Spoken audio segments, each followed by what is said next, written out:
Hey, this is Sanju.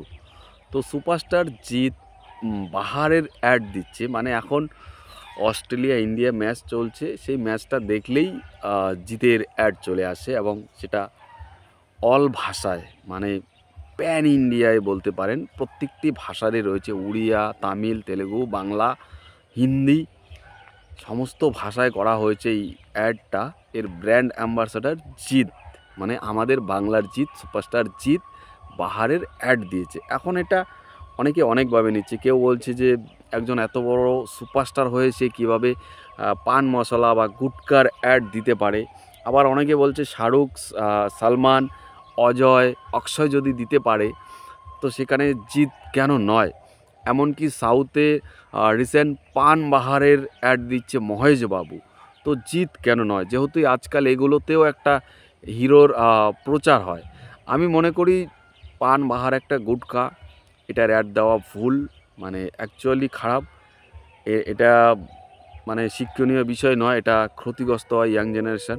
But Jeet যদি না দেয়, পান বাহার বা বাহার খাওয়া কি লোকে ছেড়ে দেবে? ছাড়বে না। যে যতটুকু খাওয়ার খাবেই, জিৎ দিলেও খাবে, না দিলেও খাবে।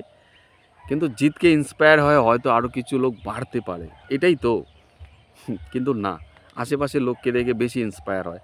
আমরা টিভিতে যাকে দেখি এগুলো ভুলেই যাই, কে বাহারের অ্যাড দিচ্ছে, না কে সাবানের, না কে তেলের। জিৎ তো ভালো ভালোও অ্যাড দেয়, অশোক, জুতা টুতা, হ্যান ত্যান, তো সেগুলোকে আমরা লাইন ধরে গিয়ে কিনতে যাই? কিনি না তো। আরও কিছু জিতের বড় বড় অ্যাডস দেয়, সেগুলোকে আমরা ক্রয় করি না তো। তো এইগুলো কোনো ব্যাপার না। ব্যাপার হয়েছে এই যে ক্রিকেট খেলা চলছে, সেখানে জিতের অ্যাডটা আসছে, বাহার হার তারা বাহার হ্যায়। তো জিতের একটা পরিচয় বেড়ে যাচ্ছে, জিত প্যান ইন্ডিয়ায় পরিচয় পাচ্ছে। আমি তো মনে করি এই অ্যাডের দ্বারা জিতের লাভই হচ্ছে এবং জিত ফ্যানদের লাভই হচ্ছে। লসের লস শুধু এটাই, সমাজের ক্ষতি হচ্ছে। বাট এটা আজকাল আর কে ভাবে? নিজের স্বার্থ সিদ্ধির জন্য জগৎটাই চলে, সরকার পর্যন্ত চলে। সেখানে জিত এরকম কোনো মহান ব্যক্তি নয় যে তাকে সমাজ ভেবে কাজ করতে হবে। সেও একটা রক্তে মাংসে গড়া মানুষ। তো তার ইচ্ছে অনিচ্ছে থাকতেই পারে, সে ইচ্ছে হয়েছে করেছে।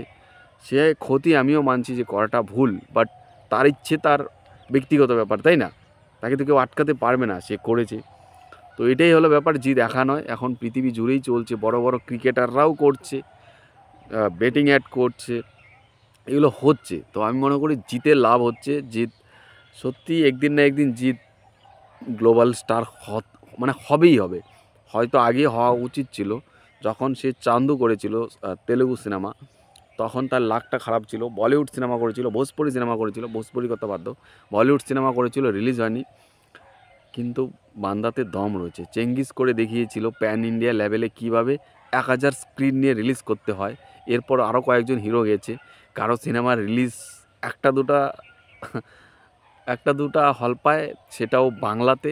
আর কারো তো প্যান ইন্ডিয়া নামে রিলিজ করে, প্যান ইন্ডিয়াতেই রিলিজ হয় না। তো অনেক পার্থক্য থাকে, জিত আর বাকিদের মধ্যে অনেক পার্থক্য থাকে। জিতই তো। ব্যাপার হলো জিতের খাকি আসছে, সেটা নিয়ে একটা আলাদা করে ভিডিও যদি চান যে খাকি 2 নিয়ে, তাহলে সেটা করব। বাকি আপনাদের কী মনে হয় কমেন্টে জানান।